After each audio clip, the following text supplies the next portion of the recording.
저희 이제 교회도 이 요한일서 암송한 지가 이제 꽤 됐어요. 근데 요한일서 1장하고 우리 애들은 4장으로 바로 넘어갔고, 그 다음에 이제 어른들을 암송을 같이 시작하게 되면서 그냥 1장 4장만 하는 것이 아니라 요한일서 내용을 좀 다 암송을 해보면 좋겠다 이렇게 생각이 들어서 1장 끝나고 2장을 들어갔거든요. 근데 2장이 좀 길어요. 그 오남성 혹시 찬양 아세요?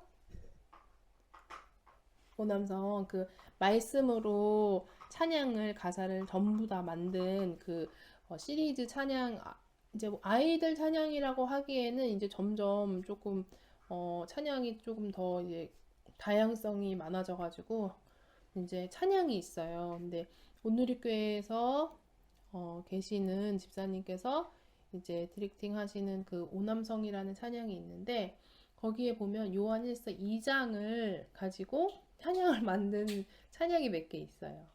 그래서 그 찬양을 이제 들으시면서 암송을 하시면 훨씬 편하실 거거든요. 그래서 그거를 제가 알려드릴게요. 그게 이제 유튜브에 오픈이 돼 있는 찬양이거든요, 다행히. 그래서 그 찬양이랑 같이 하시면서 진행하시면 될 것 같습니다. 오늘 먼저 잠깐 요한복음 잠깐 살펴보고 암송 진행하도록 하겠습니다.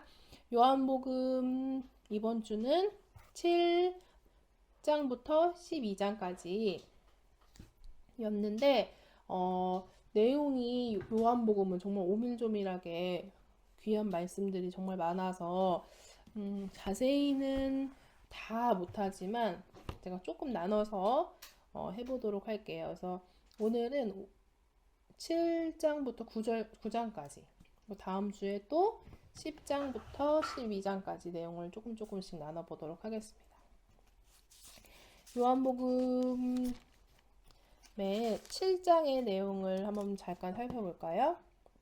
우리가 오늘은 장장마다 사건 중심으로 짧게 살펴보면서 우리가 무엇을 조금 더 신경 써서 봐야 되면 좋을까, 이런 걸로 한번 말씀을 드려볼게요. 7장에 보면 맨 처음에 예수님의 형제들이 나와요. 그렇죠? 예수님의 형제들이 나오고 후반에 가보면 이제 또 유대인이 나오고 바리새파 사람들이 나와요. 동일해요. 이 예수님의 형제들도 역시 예수님을 믿지 못하고, 바리새파 사람들도 당연히 믿지 못하고, 유대인도 믿지 못해요. 근데 예수님께서 계속 이때부터 계속 얘기하시는 게 무엇이냐면, 물론 이 앞장부터도 얘기하셨지만 그 유대인들도 그러고 바리새파 사람들도 그러고 예수님의 형제들도 그러고 결국에 너가 누구냐, 아주 집요하게 계속 물어보거든요. 집요하게 계속 너가 누구냐, 너가 그리스도냐, 너가 메시아냐, 너가 도대체 뭔데, 선지자냐, 뭐 계속 물어봐요. 근데 예수님께서 숨기지 않으세요. 계속 동일하게 얘기하시고 예수님이 자신이 이렇게 말씀을 해주세요. 근데 나는 그리스도라 라고 그 단어는 여기서 나오지 않지만 자기가 하나님이다, 내가 태초부터 있었다, 이 말씀이다, 이런 말씀을 계속 해주시는데 이 사람들은 믿지도 못하고 이해하지도 못하고 그것을 넘어서서 이제 예수님을 죽이려고 이제 시작하고 있어요. 근데 이 바리새파 사람들 중에 그런 말을 많이 해요. 너가 너를 증언하는데 그 증언은 옳지가 못한다. 그러면서 예수님께서 뭐라고 하시냐면, 나는 내가 나의 것을 증언하는 것이 아니야. 나는 처음부터 끝까지 하나님이 가르쳐 주신 것, 내 아버지가 가르쳐 주신 것을 증언하고 있어. 이렇게 얘기를 해요. 근데 이것이 이 요한복음에 굉장히 큰 이해하는데 저는 굉장히 큰 어떤 줄기라고 생각을 해요. 그래서 이 바리새파 그리고 유대인 사람들은 지금도 역시 그렇죠. 유대인들은 다신론이 아니기 때문에 오직 하나님 한 분만을 사랑해야 되는데 예수님이 오셔서 자기를 하나님의 아들이라고 하시고, 그와 동일한 분이 그 하나님이라고 얘기를 하시고, 또 그리스도라고 얘기하니까 이 유대 사람들은 이해할 수가 없는 거예요. 또 이 구약에 이 그리스도가 올 것이다, 왕이 올 것이다 했던 그 내용은 어, 보면 사람이 왕이 올 거라고 생각했지 그게 하나님 자체로 오실 거라는 생각을 매치를 못했어요, 이 사람들은. 그렇기 때문에 어떻게 보면 너무 안타깝고 어떻게 보면 우리가 이때 살았으면 어떻게 됐을까 이런 생각을 많이 하게 돼요. 여러분 어, 유튜브에 되게 많아요. 자기가 예수님이라고 하는 사람들. 그렇잖아요? 자기가 메시아라고 하는 사람들 많아요. 하면 안 알려드리는 거예요. 제가 일부러 거기 가서. 아니, 그러실 리는 없지만 많아요. 근데 우리가 그 사람 믿습니까? 안 믿잖아요. 그리고 그 사람들이, 물론 사기꾼들도 많아서 뭐, 그냥 말로만 사람을 미혹하는 사람도 있지만, 어떤 기적과 역사가 일어나는 사람도 있어요. 사실은. 있어요. 그러면은 단순히 어떻게 기적과 능력으로만 그 사람을 믿을 수 있는가? 그건 또 아니잖아요. 그러니까 이 사람들 가운데서도 물론 바리새파 사람들이 다 그렇게 진실로 메시아를 기다리는 건 아니지만 분명히 이 중에 어떤 소수의 사람들은 헷갈렸던 사람들이 있었을 거예요. 특히 여기 나와서 보면은 니고데모 같은 사람들. 여기 이제 중간에 나오잖아요. 니고데모, 예, 7장에 52장 52절에 나와요. 그들이 니고데모가 52장 50절에 나와요. 그들 가운데 한 사람으로 전에 예수를 찾아간 니고데모가 그들에게 말하였다. 우리의 율법으로는 먼저 그 사람의 말을 들어보거나 또 그가 하는 일을 알아보거나 하지 않고서는 그를 심판하지 않는 것이 아니요. 그러니까 니고데모도 그런 사람 중에 하나였던 것 같아요. 예수님을 믿지만 그 사람이 참되다고 생각이 들고 하나님이 보낸 사람이 맞다고 생각이 들지만 이 사람이 정말 그리스도이신가 메시아이신가 하나님과 동등된 하나님의 아들이신가 요런 헷갈리는 것들이 분명히 존재했을 것 같아요. 왜냐면 우리에게도 있고 오히려 제 생각에는 많이 공부했던 말씀을 많이 대하고 많이 공부했던 지식인층들이 아마 더 헷갈렸을 것 같아요. 말씀을 알면 알수록 비교하는 게 이제 많이 생기고 이게 맞는지 옳은지 이런 것들이 많이 생길 것 같아서 아마 더 헷갈렸던 것 같아요.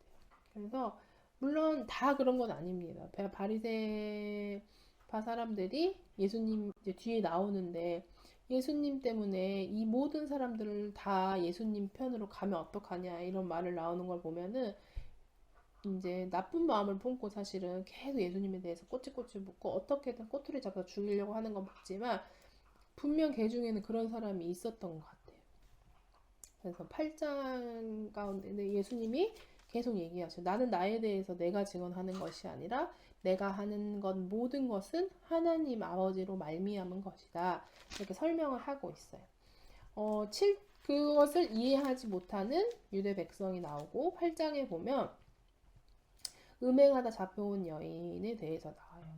그리고 이제 교회에서 보통 설교 많이 이렇게 해주시는 본문이라 제가 따로 뭐 이렇게 하진 않겠고, 근데 뒤에 나와요. 이제 예수님이 이제 이 음행하러 잡혀온 이 여인을 데리고 온 많은 바리새인들과 이야기하는 것이 이제 8장에 진행이 됩니다.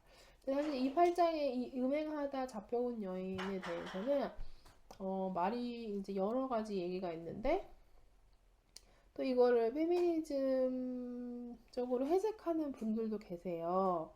뭐 왜 여자만 데리고 왔냐? 남자 어디 갔냐? 뭐 하여튼 그런 것들이 있는데 여기서 말하는 사실 그런 거 아니잖아요. 그래서 어쨌든 뭐 이렇게 뒤에 내용이 있으면 계속 이제 예수님께서 뭐라고 하시냐면 나는 세상의 빛이야. 나는 누구야? 나는 뭐야? 하면서 계속 설명을 해주세요. 도대체 너가 뭐길래 이렇게 하냐? 막 이렇게 얘기하니까 나는 세상의 빛이야. 나는 생명의 빛이다. 하면서 계속 설명해 주시면서 16절에 8장 16절에 이렇게 얘기하세요. 내가 심판하면 내 심판은 참되다. 그 이유가 뭐냐면 내가 혼자 있는 것이 아니야. 나를 보내신 아버지께서 나와 함께 하시기 때문이다. 이렇게 얘기를 하시거든요. 또 뒤에도 나와요. 너희는 나를 찾을 거야. 근데 너희는 나를 찾지 못해. 나중에는 이제 당신은 도대체 누구길래 그런 얘기야? 또 물어봐요. 여기서 당신이 누구요? 25절에 나와요. 그러면 내가 처음부터 너희에게 말하지 않았느냐? 예수님이 말씀하시거든요. 집요하게 그러니까 계속 얘기하는데 계속 못 알아듣는 거예요. 이게 남 일이 아니죠, 사실 우리가 보면 우리 일인데. 그리고 나는 그분에게서 들은 대로 세상에 말하는 거야. 나는 다른 것을 말하는 것이 아니야. 나는 하나님의 것을 말하는 거야. 이렇게 얘기하고 또 28절에 이렇게 나와요. 내가 곧 나라는 것과 또 내가 아무것도 내 마음대로 하지 아니하고 아버지께서 나에게 가르쳐 주신 대로 말한다는 것을 알게 될 거야. 너희는 이제 나를 보내신 분이 나와 함께 하신다. 그분은 나를 혼자 버려두지 않으셨어. 그것은 내가 언제나 아버지께서 기뻐하시는 일을 하기 때문이야. 이렇게 설명을 해주십니다. 이것을 우리가 이해하기가 어려운 이유가 있어요. 왜냐하면 우리는 이렇게 하나님과 함께 해본 역사가 없어요. 출애굽해서 그 전부터 계속 하나님은 우리와 함께 해주시는 상징을 보여주세요. 뭐 에덴 동산에 있을 때는 하나님께서 함께 걸으셨다고도 말씀을 해주시고 그 후에 아담이 쫓겨날 때도 뭐 옷으로 그런 얘기 많이 들어보셨죠. 옷으로 함께 해주셨다고 그리고 또 자녀들을 또 아담과 하와가 낳았을 때 그 자녀의 어떤 상징을 통하여서 예수님의 형상을 보여줬기도 했고 또 아브라함 때도 아들인 이삭을 통하여 예수님의 형상을 보여주고 뭐 이런 것들이 또 예수님이 하나님 또 자주 나타나세요. 아브라함 때까지는 출애굽기 할 때도 여러 가지 기적과 그런 것들로 하나님이 함께 하신다는 것을 이스라엘 백성에게 말해주고 또 출애굽해서 가는 내내 뭐가 함께 했죠? 구름 기둥과 불 기둥으로 하나님께서 계속 함께 하시고 또 성막이 지어지면서 하나님께서 이스라엘 백성과 계속 함께 한다는 것을 알려주시고 보여주시지만 사람은 느낄 수가 없었던 거예요. 모세만 그걸 좀 느낀 것 같아요. 아브라함, 모세 이런 네. 그 외에는 이게 뭔지 모르는 거예요. 하나님이 어떻게 사람이랑 함께 하지? 이런 거예요. 사실은 이게 사실 우리도 그것을 이해하기가 어려워요. 그럼 뭐지? 우리가 로봇가 된다는 건가? 하나님이 허락한 말만 한다는 건가? 하나님의 허락한 행동만 로봇처럼 하고 죄가 앞에 있으면 하나님이 삐릿하면 안 하고 이런 건가? 우리가 그것을 느껴본 적이 없기 때문에 그래서 보통 이제 뭐 신에 대해서 신 내림을 받고 뭐 굿하고 이런 분들은 자기가 하려고 하는 말도 아닌데 그 말이 나온다 이런 얘기 많이 해요. 그런 얘기 들어보셨어요? TV 같은 데 나오면 그런 얘기 막 하잖아요. 막 갑자기 자기가 할아버지 목소리로 막 나오든지 애기 목소리로 나오든지 근데 그게 아니죠 사실은. 그런 게 아닌데 신과 함께 한다는 건 그런 것을 얘기하는 것이 아니라 주님의 그 예수님은 물론 삼위일체 대신 하나님이시니까 근데 우리 이 인간은 하나님의 말씀이 우리와 함께 한다는 그것이거든요. 그 친밀함을 얘기하는 것이에요. 근데 우리는 모르는 거죠. 이 바리새인 사람들도 모르고 그러면서 뒤에 나오면서 예수님이 얘기하세요. 너희는 다 죄를 지어서 죄 짓는 사람은 다 죄의 종이다. 이렇게 얘기하세요. 우리가 태어날 때부터 가지고 있는 이 죄로 말미암아 너희는 죄의 종이야. 그래서 로마서에 뭐라고 하냐면 죄가 우리에게 왕노릇하여서 우리가 하는 그 모든 것들이 죄를 짓는 것으로 열매도 맺고 또 그 과정도 죄를 짓는 과정이고 이런 얘기를 나오시고 예수님께서 그런데 그 죄에서 벗어날 방법을 알려주시는 거예요. 이 뒤에 보면은 너희가 나를 믿으면 빛 가운데 나을 수 있어. 빛 가운데 나오면 이제 영원한 삶을 살 수 있는 거야. 이게 하고 설명하게 해석해 주시는데 이 사람들이 알아듣습니까? 못 알아들어요. 네, 못 알아들어요.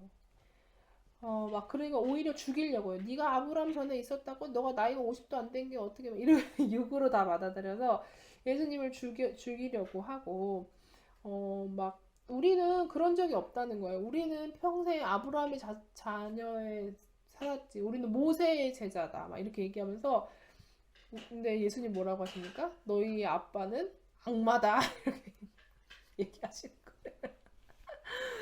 그러니까 이거를 받아들일 수가 없는데 너무 신기한 일이 뭐냐면 예수님이 단순히 받아들일 수 없는 사람만 쭉쭉쭉 나오고 그 사람들을 벌하시는 걸로 이 성경을 마무리 짓는 것이 아니라 중간중간에 분명히 하나님의 은혜로 말미암아 깨닫고 그것을 받아들이고 그 말씀으로 말미암아 믿고 빛 가운데로 나아가는 사람들을 중간중간 보여주신다. 그 사람 중에 한 명이 이 9장에 나오는 눈먼 사람 맹인이에요. 저는 이번에도 이 맹인에 대해서 읽으면서 너무 큰 감동이 오더라고요. 이 사람은 어떻게 이렇게 순수했을까? 물론 눈을 띄게 해줬으니까 당연히 엄청 고맙고 신뢰할 수 있지만 그에 넘어서 이 사람이 믿음의 고백을 뒤에 가면 이제 하거든요.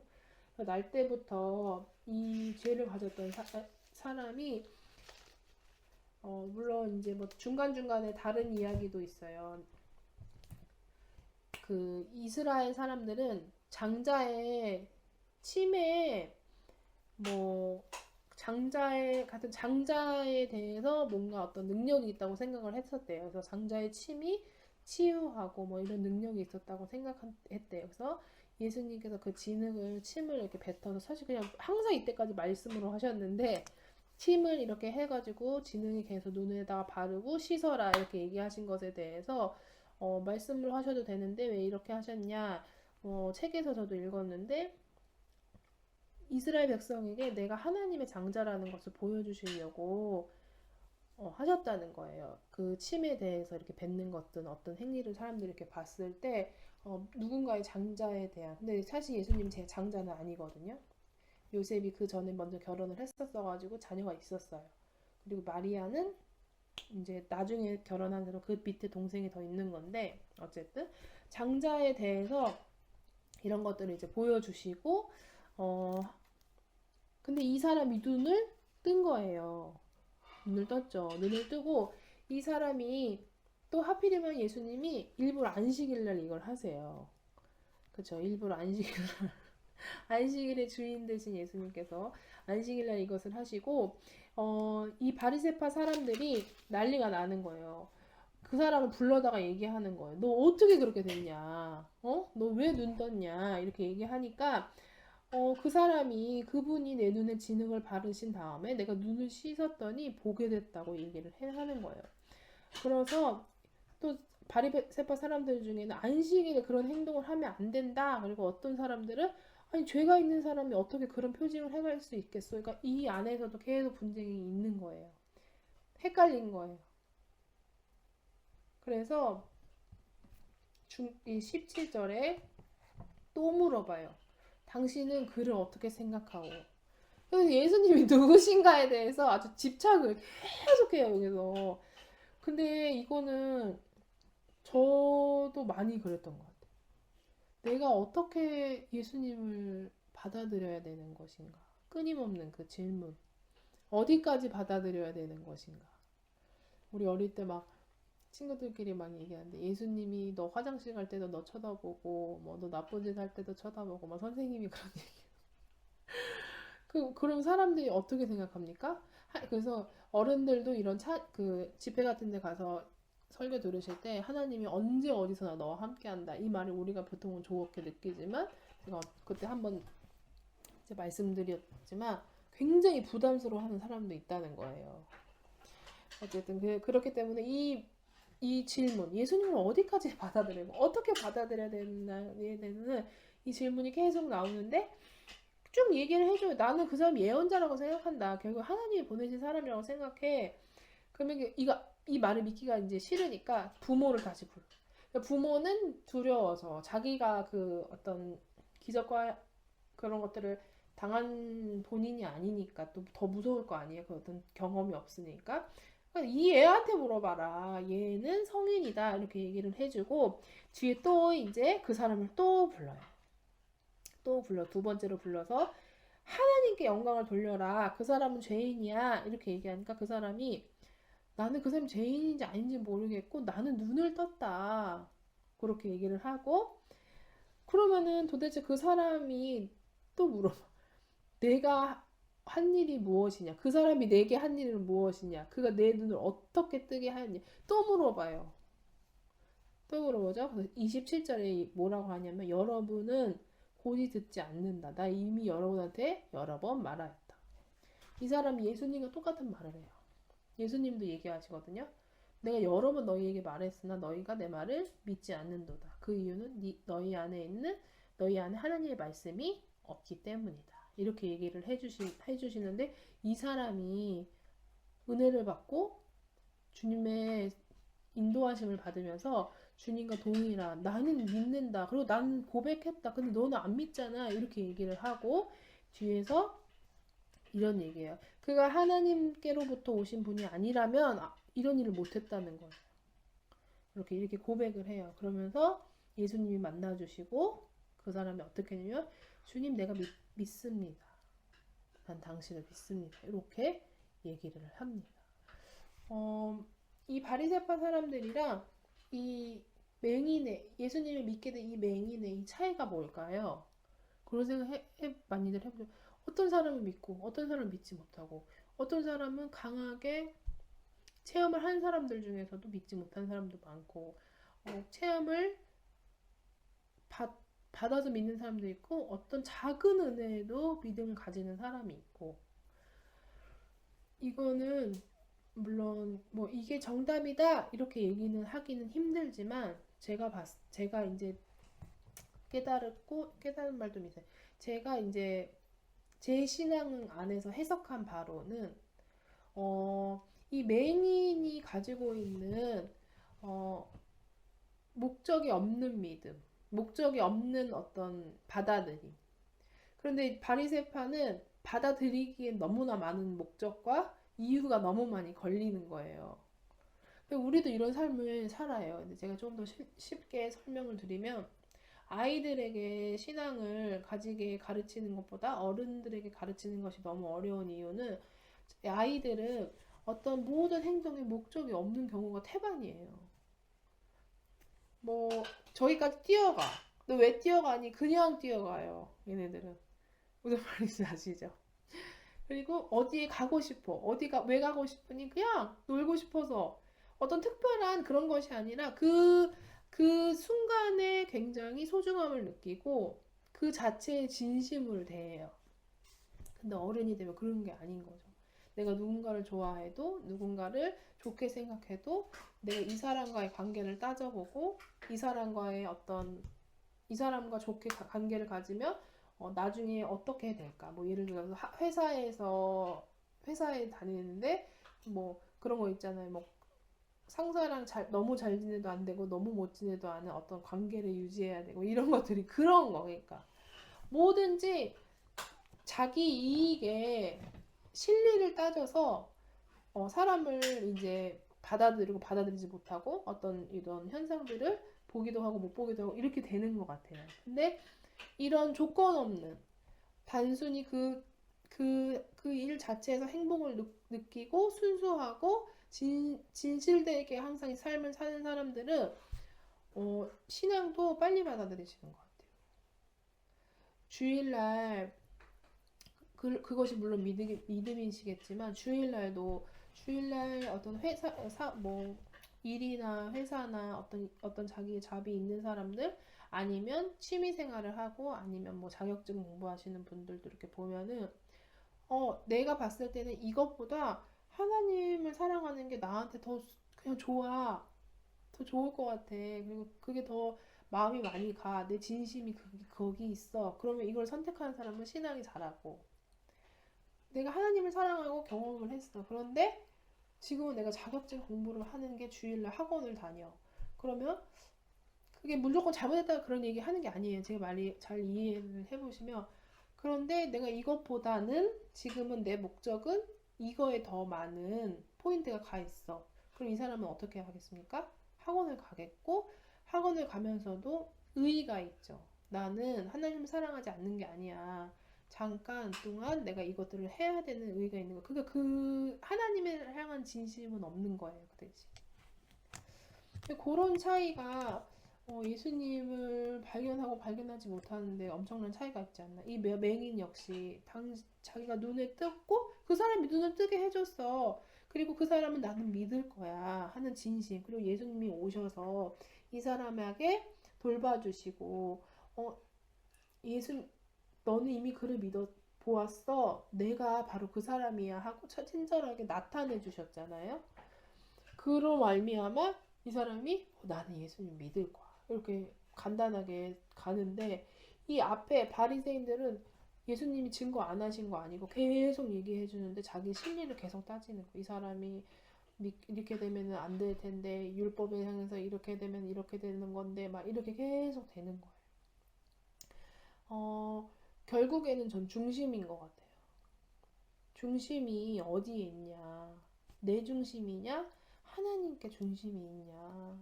내 마음의 진심이 내가 유익하고 내가 잘 살고 그냥 나의 만족을 위해서 사는 것인가? 아니, 그게 아니라 하나님 중심으로 내가 죄를 짓더라도 내가 힘들더라도 주님 앞에 중심을 가지고 사는 사람은 결국에 주님을 따라가게 돼 있는 거예요. 우리가 사실은 우리의 중심을 발견하기가 어렵죠. 중심이 뭔지 모르고 진실이 뭔지 모르게 살아가지고 몰라요. 자기 진실이 뭔지 모르고 자기 잘못된 생각이 자기가 가지고 있는 의가 돼서 그것이 옳다고 생각하고 평생 지속해서 사는 거예요. 하지만 예수님이 얘기해 주세요. 너희 마음 가운데 하나님의 말씀이 있으면 내 말을 알아들을 수 있을 거야. 그게 제일 중요하지 않습니까? 네. 그것이 우리에겐 기회고 찬스고 구원의 유일한 소망인 거죠. 하나님 말씀이 우리 가운데 들어왔을 때 내 중심이 밝게 비춰지는 거예요. 하나님의 말씀은 살아있고 운동력이 있어 좌우의 날선 어떤 검보다도 예리하여 모든 신령과 골수를 찔러 쪼개고 감추어진 것이 하나도 없이 다 드러난다. 그것이 바로 말씀의 능력이고 그 말씀이 우리 심령 가운데 새겨졌을 때 너희는 하나님의 말을 들을 수 있을 거야. 이렇게 예수님께서 말씀을 해주세요. 이 요한복음은 영적인 책이라고 많이 얘기를 하는 이유가 요런 비밀이 많이 제가 비밀을 아는 사람은 아니에요. 근데 어쨌든 이런 것들이 많이 숨어 있어요. 그래서 그런 것들을 조금 더 이렇게 발견하시면서 그리고 또 하나님께서 주시는 지혜로 또 알아들을 수 있는 하나님의 말씀을 주셔서 우리가 보면서 진행하면 더 좋을 것 같습니다. 시간이 많이 됐지만 우리 그러면 요한일서 1장이랑 우선 2장까지 한 다음에 1장, 2장 같이 선포하는 예배는 좀 후반부에 같이 할게요. 오늘은 제가 2장을 할게요. 오늘은 3장까지 하도록 하겠습니다. 제가 한 번 하면 3번 하도록 할게요.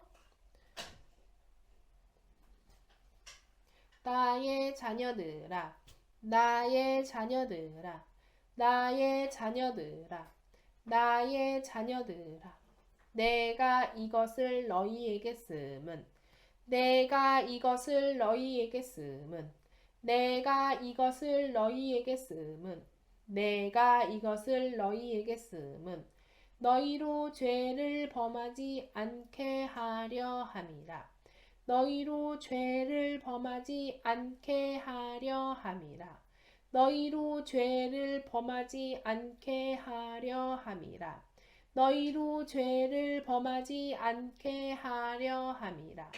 만일 누가 죄를 범하여도 만일 누가 죄를 범하여도 만일 누가 죄를 범하여도 만일 누가 죄를 범하여도 아버지 앞에서 우리에게 대언자가 있으니 아버지 앞에서 우리에게 대언자가 있으니 아버지 앞에서 우리에게 대언자가 있으니 아버지 앞에서 우리에게 대언자가 있으니 곧 의로우신 예수 그리스도시라. 곧 의로우신 예수 그리스도시라. 곧 의로우신 예수 그리스도시라. 곧 의로우신 예수 그리스도시라. 제가 1절 한번 해볼게요. 들어보세요.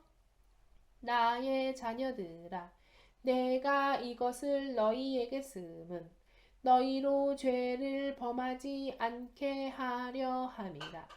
만일 누가 죄를 범하여도 아버지 앞에서 우리에게 대언자가 있으니 곧 의로우신 예수 그리스도시라. 나의 자녀들아, 내가 이것을 너희에게 쓰면 너희로 죄를 범하지 않게 하려 함이라. 만일 누가 죄를 범하여도 아버지 앞에서 우리에게 대언자가 있으니 곧 의로우신 예수 그리스도시라. 나의 자녀들아, 내가 이것을 너희에게 쓰면 너희로 죄를 범하지 않게 하려 함이라. 만일 누가 죄를 범하여도 아버지 앞에서 우리에게 대언자가 있으니 곧 의로우신 예수 그리스도시라. 나의 자녀들아, 내가 이것을 너희에게 쓰면 너희로 죄를 범하지 않게 하려 함이라. 만일 누가 죄를 범하여도 아버지 앞에서 우리에게 대언자가 있으니 곧 의로우신 예수 그리스도시라. 2절 할게요. 그는 우리 죄를 위한 화목 제물이니 그는 우리 죄를 위한 화목 제물이니 그는 우리 죄를 위한 화목 제물이니 그는 우리 죄를 위한 화목 제물이니 우리만 위할 뿐 아니요 온 세상의 죄를 위하심이라. 우리만 위할 뿐 아니요 온 세상의 죄를 위하심이라. 우리만 위할 뿐 아니요 온 세상의 죄를 위하심이라. 우리만 위할 뿐 아니요 온 세상의 죄를 위하심이라. 네, 2절 3번 할게요. 시작. 그는 우리 죄를 위한 화목 제물이니 우리만 위할 뿐 아니요 온 세상의 죄를 위하심이라. 그는 우리 죄를 위한 화목 제물이니 우리만 위할 뿐 아니요 온 세상의 죄를 위하심이라. 그는 우리 죄를 위한 화목 제물이니 우리만 위할 뿐 아니요 온 세상의 죄를 위하심이라. 우리가 그의 계명을 지키면 우리가 그의 계명을 지키면 우리가 그의 계명을 지키면 우리가 그의 계명을 지키면 이로써 우리가 그를 아는 줄로 알 것이요. 이로써 우리가 그를 아는 줄로 알 것이요. 이로써 우리가 그를 아는 줄로 알 것이요. 이로써 우리가 그를 아는 줄로 알 것이요. 3절 3번 하겠습니다. 우리가 그의 계명을 지키면 우리가 그를 아는 줄로 알 것이요. 우리가 그의 계명을 지키면 이로써 우리가 그를 아는 줄로 알 것이요. 우리가 그의 계명을 지키면 이로써 우리가 그를 아는 줄로 알 것이요. 아멘. 요한일서는 동일한 내용을 계속 반복하면서 이렇게 저렇게 설명해주는 서신서예요. 그래서 예수 그리스도에 대해서 처음부터 끝까지 계속 설명하고 계십니다. 이 요한일서가 내가 이걸 왜 쓰냐 이 얘기를 굉장히 많이 해요. 첫 번째 우리 1장에서 그때 뭐라고 했죠? 여기 보면 우리가 이것을 쓰면 우리의 기쁨이 충만하게 하려 함이라. 2장에는 너희로 죄를 범하지 않게 하려 합니다. 이 요한일서를 보다 보면 정말 이분은 사랑이 많은 분인 것 같다 이런 생각 많이 들어요. 정말 친절하게 알려주려고 이렇게 정말 서신서 같이 아니 목회 서신서처럼 이렇게 돌봄을 위해서 많이 설명을 해주시고 어, 뒤에 이제 이 내용들이 이제 계명에 대해서 계명이 어떤 역할을 하는 것인지 너희가 어, 하나님을 우리가 그의 계명을 지키면 그 이로써 우리가 그를 아는 줄 알 것이다. 결국엔 하나님의 말씀이 우리의 길을 인도하고 우리가 그 길을 따름으로 말미암아 우리가 진짜 예수 그리스도의 제자, 우리가 정말 예수 그리스도를 믿는 사람의 어떤 엄청난 기준이라는 것을 다시 한번 여기서 얘기를 해주고 있어요. 그러니까 교회 어떤 건물을 다니는 것이 그리스도인이 아니라 말씀을 지키고 행하는 자. 이 개념을 정말 잘 가지고 계시면 교회에 대해서 설명하기가 되게 좋아요. 왜냐면 요즘 세상에는 교회에 대한 오해도 많고 또 교회에 대한 오해가 아니라 정말 어떤 이런 모습을 봐서 실망하는 사람도 되게 많고 본질이 아닌데 그런 뭐 논쟁할 필요는 전혀 없죠. 막 논쟁하고 막 할 필요는 전혀 없어요. 논쟁은 필요 없지만 다만 교회에 대해서 바른 개념과 바른 어떤 건지 우리가 알고 있고 또 이제 고린도전서 고린도 하여튼 그 뒤에 바울서신 안에 보면은 그런 얘기가 있어요. 누가 너희가 가지고 있는 어떤 의에 대해서 물어보면 너희는 그것을 항상 설명할 수 있도록 준비하여라 이런 말이 나오거든요. 그러니까 우리가 이런 말씀을 암송하며 계명을 가지고 있으면 우리가 누군가에 대해서 예수 그리스도를 설명할 수 있다는 것이고 우리 말 때문이 아니라 그 말씀이 그 사람을 주님께로 인도할 수 있다. 이렇게 생각하시면 가장 좋고 또 특별히 자기가 양육하는 분들이나 어떤 가족 안에서 연약하여 우리가 같이 교회 다니고 있는 분들이나 특별히 또 자녀들이 있는 경우도 있으니까 우리가 자녀가 있는 경우에 결국에는 기준을 가르칠 때는 말씀밖에 없어요. 예를 들어서 요즘에 다 그 사랑하는 인권 있잖아요. 너무 중요하죠. 저도 인권 너무 중요한데 여러분 왜 사람이 더 최고의 가치를 두어야 됩니까? 동물이랑 사람이랑 있을 때 동물보다는 사람을 먼저 생각해야 되잖아요.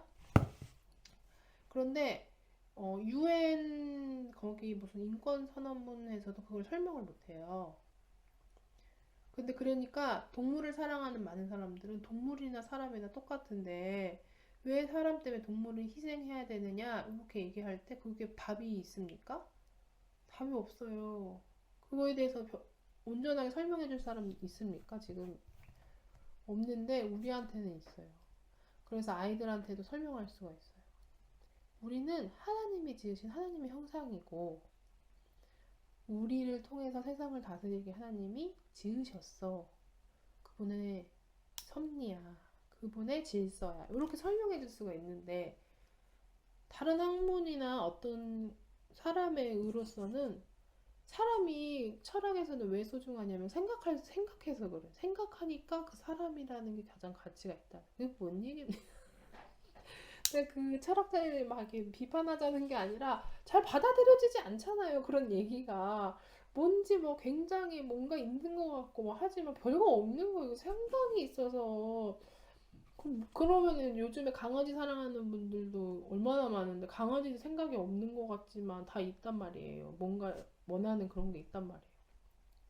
그런 것이 아니라 이 의의를 우리가 갖고 안 갖고는 엄청난 차이가 있다는 것을 우리가 항상 생각을 하셨으면 좋겠어요. 특별히 양육하고 있는 분들이 있으면 제가 다시 한번 예를 들면 제가 대학교 때 같이 친하게 지내던 교회의 목사님들 딸들이 있어요. 근데 걔네들이 걔네 신학과는 아니에요. 근데 이제 다른 과 애들인데 친하게 지냈다가 저희 집에 이제 제가 결혼하고 놀러 온 적이 있는데 막 이제 뭐 결혼 어떻게 하게 됐어요? 막 애들이 이런 거 궁금해하니까 뭐 이렇게 대답하다가 그런 얘기를 하는 거예요. 그때도 대학 뭐 제가 한 10년 전인 것 같아요. 그 10년 전에도 약간 동성애가 이제 뭐 합법이냐 안 합법이냐 미국에서 뭐 합법이 되냐 안 되냐 이제 이런 얘기가 날 때여가지고 걔네 둘이 이러는 거예요. 교회를 다녔고 평생 아기 때부터 부모님이 목사님이신데도 교회에서 무작정 동성애를 탄압하는 거 나쁘다고 얘기하는 거는 인권을 무시한다고 얘기를 하는 거예요. 걔네 둘이 사랑하겠다는데 누가 막냐는 거예요. 그래서 제가 너무 이제 이렇게 어떻게 해야 되나 얘네가 게다가 그렇게 얘기했어요. 그러냐? 그러면 나중에 어 애기랑 큰 남자가 여자애랑 사귄다고 하고 하고 그런 관계를 가진다고 해도 그 애 둘이 사랑하니까 괜찮겠네 이렇게 얘기했어요. 그러니까 걔가 순간 동공이 흔들렸어요. 그래서 아니면 너 아들 낳는데 너보다 나이 많은 아줌마가 너 아들 결혼하고 싶다고 해도 둘이 사랑하니까 너 괜찮겠네? 이랬으니까 걔가 뭐라고 했냐면 뭐라고 따질 수는 없는데 굉장히 기분이 나쁘다는 거예요. 그래, 그러면 너 나중에 네가 아들 낳는데 사랑하는 강아지랑 결혼한다고 해도 괜찮겠네.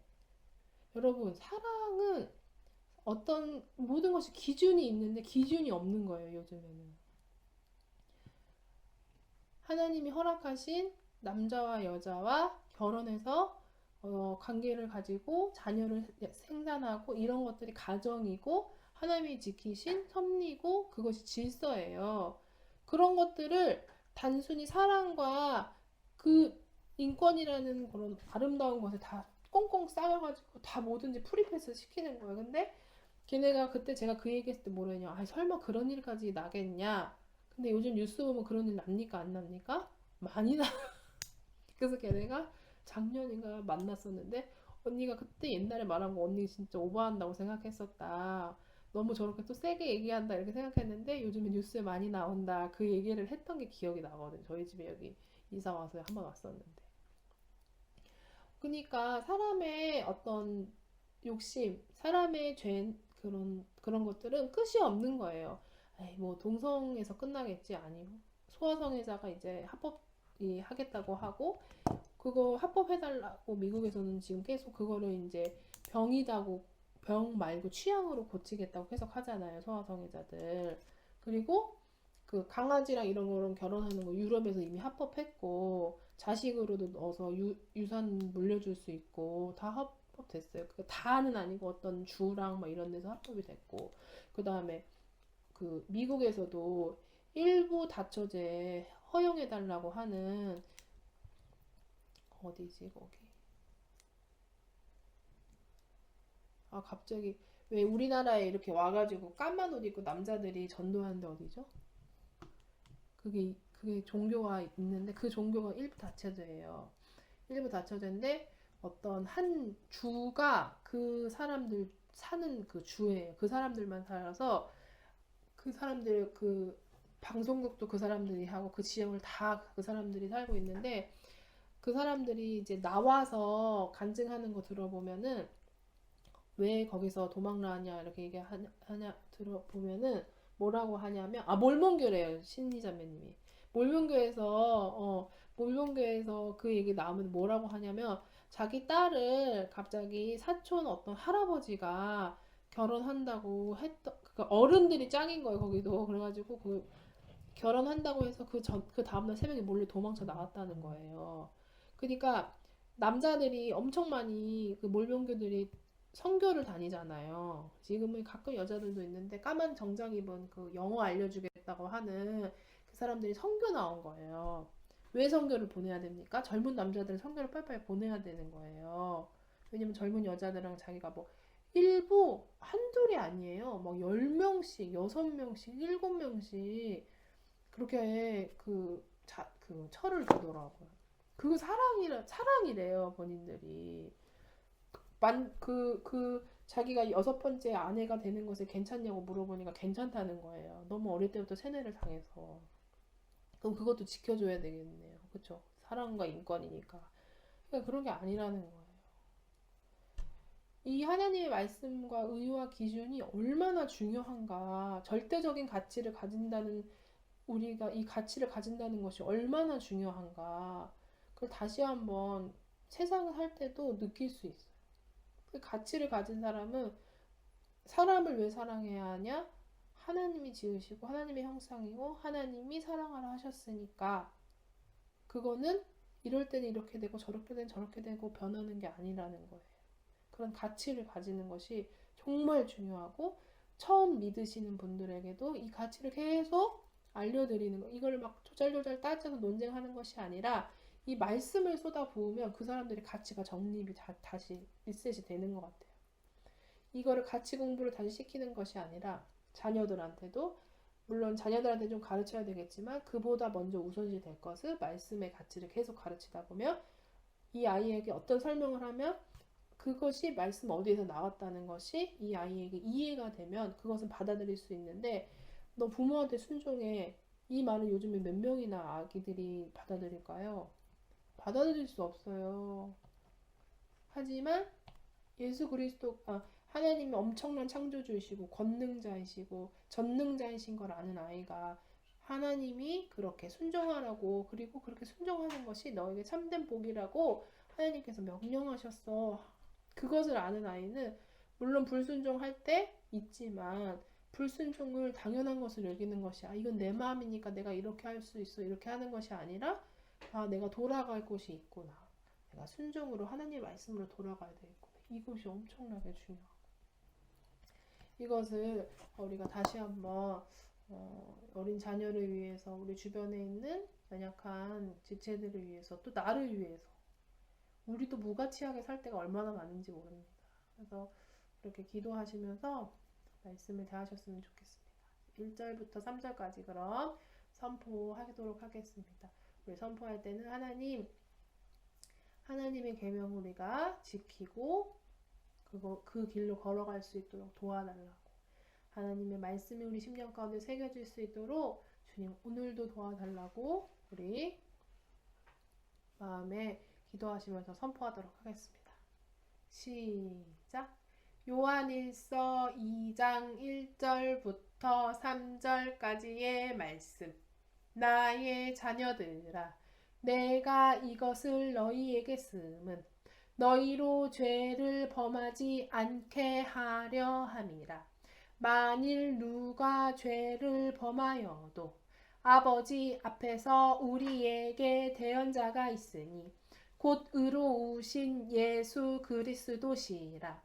그는 우리 죄를 위한 화목 제물이니 우리만 위할 뿐 아니요 온 세상의 죄를 위하심이라. 우리가 그의 계명을 지키면 우리가 그를 아는 줄로 알 것이요. 요한일서 2장 1절부터 3절까지의 말씀. 아멘. 제가 이로써를 빼먹었네요.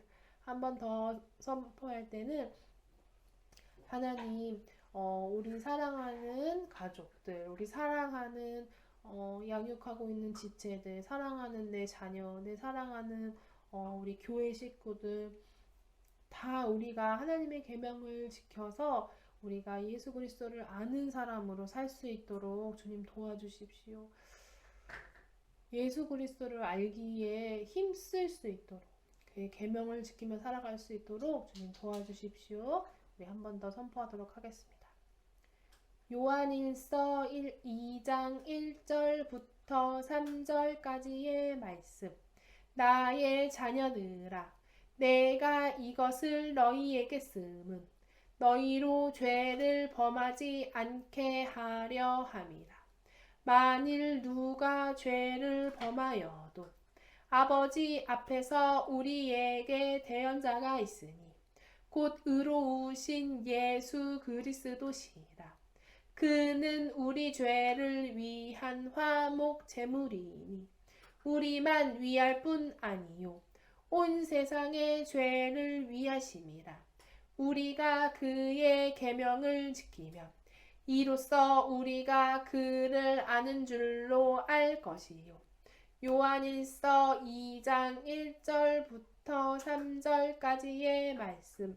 아멘. 네, 우리 주기도문하고 예배 마치도록 하겠습니다. 하늘에 계신 우리 아버지, 아버지의 이름을 거룩하게 하시며 아버지의 나라가 오게 하시며 아버지의 뜻이 하늘에서와 같이 땅에서도 이루어지게 하소서. 오늘 우리에게 일용할 양식을 주시고 우리가 우리에게 잘못한 사람을 용서하여 준 것 같이 우리 죄를 용서하여 주시고 우리 죄를 시험에 빠지지 않게 하시고 다만 악에서 구하소서. 나라와 권능과 영광이 영원히 아버지의 것입니다. 아멘.